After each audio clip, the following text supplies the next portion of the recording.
G'day Sports by Fry fans. Thank you for tuning in to another Fry's Fast 5. I am back at halftime of the Cats and Crows game, and Geelong have bounced out to about a 20-point lead at the moment, which is very handy because I forgot to do my tips for tonight. So technically, Geelong will be my pick to win the game. I probably would have sided with the Crows, but I'm going to harp on with footy and talk all my AFL Fantasy stuff on the second half of my Fast 5 today. But I want to start with some NBA stuff. The article I'm currently working on is my NBA Mock Draft 1.0.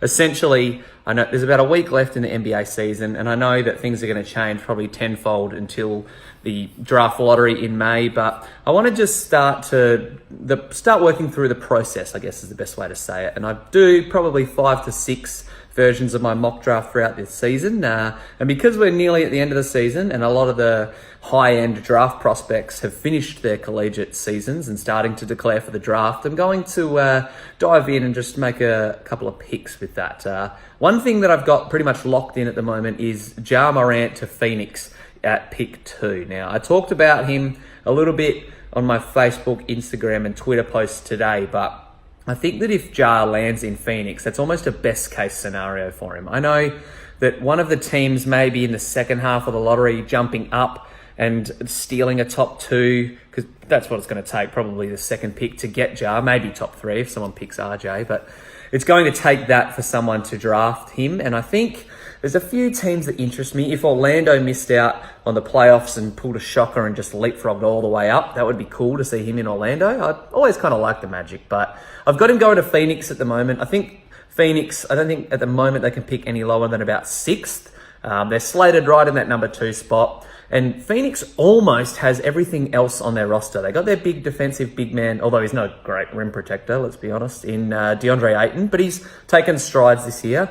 They got their scoring guy in Devin Booker, and throughout the tournament, especially during March Madness, Ja Morant showed that he can play without having to shoot a lot, and he's an awesome passer. I was talking to J-Lo about it yesterday.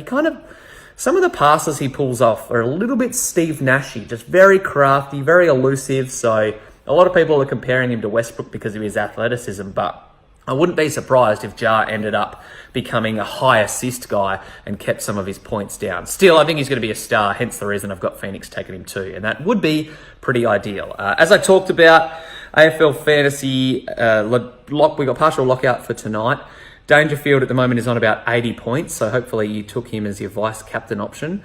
Considering where he's at, I mean, with my captain, I'm taking anything over 120 at the moment. So Danger's on track to probably go no worse than 130, so make sure you have the loophole ready to go. That basically means you put a non-playing player on your field, put the captain badge on them, and then you have another player as your emergency to get that score. But your captain will obviously score 0 if they don't play, which means your vice-captain score is doubled.